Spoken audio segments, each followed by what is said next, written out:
저기, 누구세요? 저기요, 그거 제가 자는 침대인데 왜 그걸 챙기고 계세요? 아니, 안 그래도 지난주에 농사하고 와보니까 제 침대가 없어져 있어서 이게 제 13번째 침대인데 혹시 저번에도 그쪽이 가져간 거예요? 아, 그건 아니에요. 근데 왜 제 상자는 또 열어보고 계신 거예요?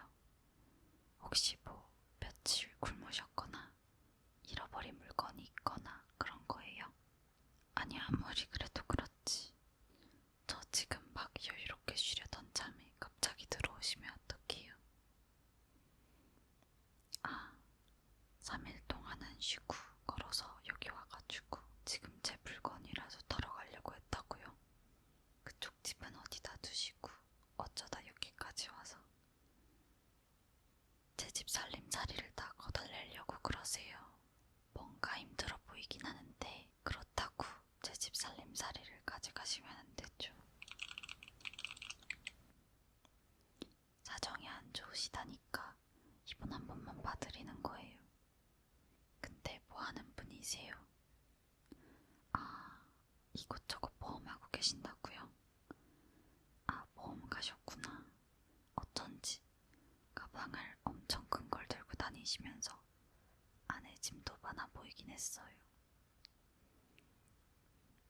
혹시 오늘 잘 곳은 마련하셨어요? 지금까지는 그냥 땅 파고 들어가서 아침 될 때까지 땅 속에서 지내셨다고요? 그럼 공기도 부족하고 엄청 답답하셨을 텐데 보니까 얼굴이 아주 흙으로 덮여 있어요. 안 되겠다. 제가 스프 하나 끓여드릴 테니까 잠시만 기다려주세요. 짜잔! 옷에 묻은 먼지도 좀 털고 계세요.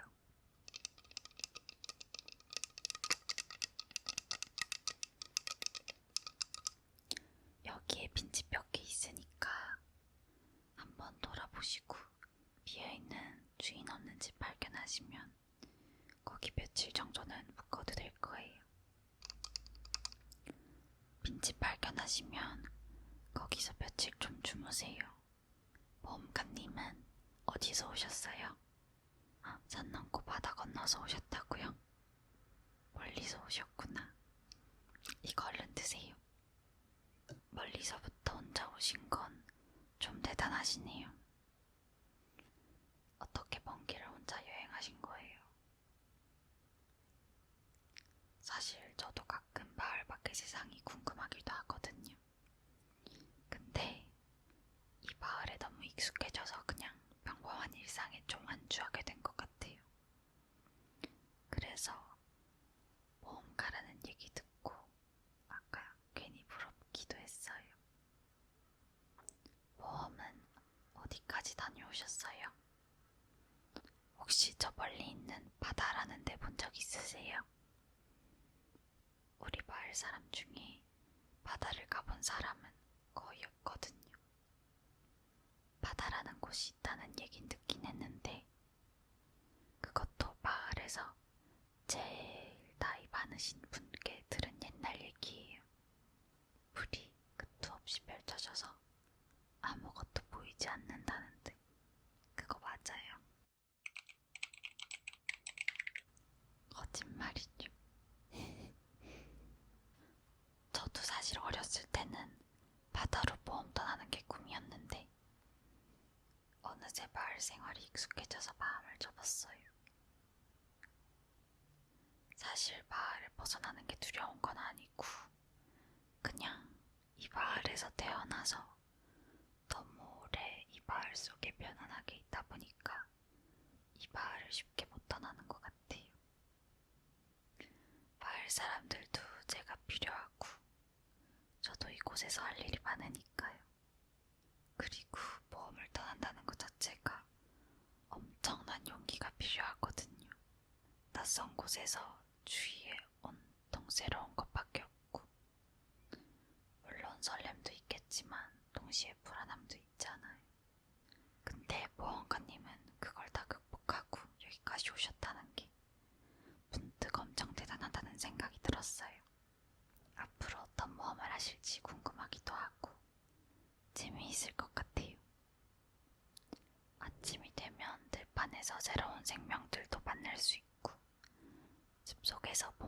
마주칠 수도 있잖아요. 아, 그리고 혹시 나중에 더 먼 곳으로 떠나시게 되면 저희 마을에 꼭 다시 들려주세요. 여행을 하다 보면 지친 몸들 곳 하나 필요하잖아요. 여기가 작은 마을이긴 해도 돌아갈 곳이 있으면 마음이 조금 더 든든하실 거예요. 그리고 완벽한 모험은 충분한 휴식에서 오는 거 아시죠? 앞으로 나가는 것도 중요하지만 이렇게 잠시 멈추고 쉬어가는 것도 여행의 중요한 부분이잖아요. 다음에 또 이 마을에 오시게 되면 저도 그때는 조금 더 준비를 잘해서 환영해 드릴게요. 이번엔 사실 너무 급하게 만나서 제대로 못 챙겨드렸는데 다음엔 더 맛있는 음식으로 만들어 드릴게요. 이제 정말로 잠자리에 드셔야 될 것 같아요. 밤이 점점 깊어지고 있어요. 내일은 더 좋은 일이 기다리고 있을 테니까 오늘 밤은 편하게 쉬세요. 언제 떠나시든 제가 응원할게요. 이 마을은 늘 모험가님을 환영할 준비가 되어 있으니까요. 모험도 좋지만 가끔은 이렇게 평화로운 곳에서 마음을 푹 내려놓고 쉬는 것도